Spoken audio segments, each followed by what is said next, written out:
दोस्तों, आज की कहानी है। दीदी, आप आश्रम थोड़ा संभल के जाइए और सावधान होकर रहिएगा। दोस्तों, कहानी शुरू करने से पहले अगर आपने हमारे चैनल को अभी तक सब्सक्राइब नहीं किया हो तो कर लीजिए, ताकि आपके पास पहुंच सके हर नया वीडियो। अरे दीदी, कहाँ की तैयारी हो रही है? बाबा जी के आश्रम जा रही हूँ। जया, तू भी चल, इस बार बाबा जी का आशीर्वाद ले आना। तेरे बेटे की नौकरी भी लग जाएगी और तेरे पति के साथ तेरे मन मुटाव का हल भी दे देंगे। बाबा जी। मालती दीदी ने इतनी श्रद्धा और भक्ति से कहा कि जया सीट गई। क्या दीदी, आप इतनी पढ़ी लिखी होकर भी इन बाबा के झांसे में आ गई हैं? संभाल के रहिएगा, इनका कोई भरोसा नहीं है। मेरी सलाह मानिए तो हमेशा भैया जी के साथ ही जाया करिए। ना चाहते हुए भी उसके मुंह से निकल गया, अरे तुम्हारे भैया जी को तो सख्त सीट है। मेरे बाबा जी से हरदम मजाक बनाते हैं, तभी तो मैंने बाबा जी को घर पर बुलाना बंद कर दिया और मैं ही हर महीने उनके आश्रम चली जाती हूँ। तनिक दुखी हो मालती ने कहा। हर महीने अकेले चली जाती हैं, इतना क्या जरूरी है दीदी? असरज था जया को।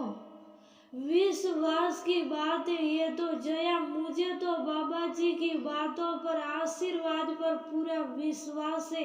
उन्हीं की कृपा से मेरा घर संसार सुखी है। इस बार तो बेटे अंशु की नौकरी के लिए विशेष अनुष्ठान करवा रहे हैं।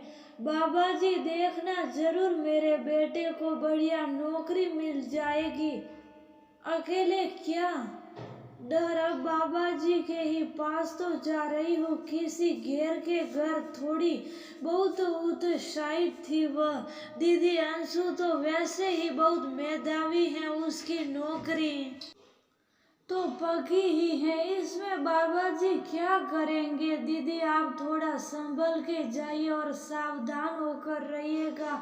वह हिदायत सी देती जया अपने घर आ गई थी, लेकिन उसका मन मालती दीदी की बाबा जी पर इतनी अंधश्रद्धा के कारण विचलित हो उठा था। इतनी पढ़ी लिखी, इतनी सुंदर मालती दीदी का यूं पति बच्चे घर गृहस्थी सबको दरकिनार कर नियमित आश्रम जाना उसे आशंकित कर रहा था। तुमने सुना, वो मालती दीदी नहीं रही।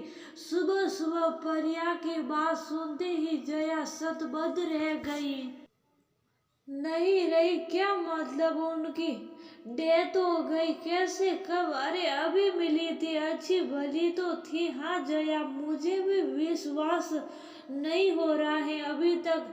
तुझे याद है, वो एक बाबा जी को बहुत ज्यादा मानती थी, बस उन्हीं के झांसे में फंस गई। उन्हीं के आश्रम में सदीगंध अवस्था में उनकी मृत्यु हुई है।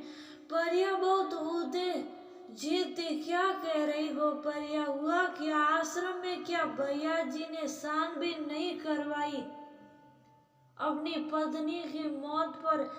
FIR क्यों नहीं करते उस बाबा और उसके आश्रम पर?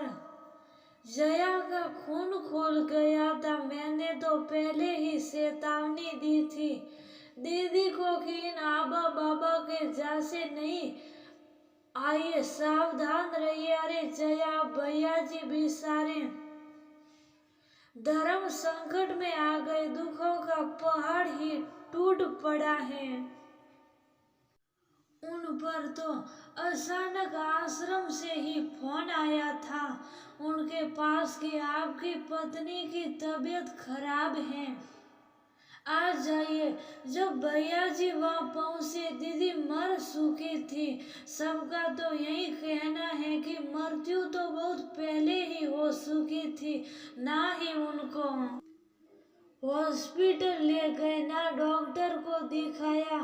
जरूर उनका हादसा घटित हुआ है।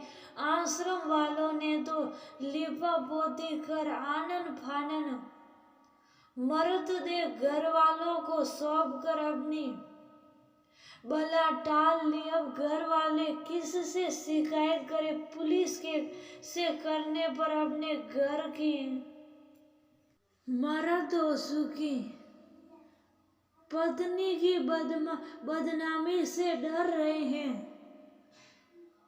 घर के लोग सूपे। मैंने तो पहले ही चेतावनी दी थी दीदी को कि नाबक के जैसे नहीं आइए, सावधान रहिए। लेकिन दीदी की आंखों पर जो अंधश्रद्धा की पट्टी बंधी थी, जिसने उन्हें अंधी ही बना दिया था, यही अहंकार उन्हें ले डूबा। जया दुखी भी थी और बाबा और उनके आश्रम के जासे का पर्दाफाश न कर पाने की व्यवस्था से आक्रोशित भी सोच रही थी। काश दीदी देख पाती कि उनके जाने के बाद अब उनका घर संसार, जिस पर उनके बाबा जी की कृपा थी, उसी कृपा से कितना तहस नहस हो गया है अब परिवार।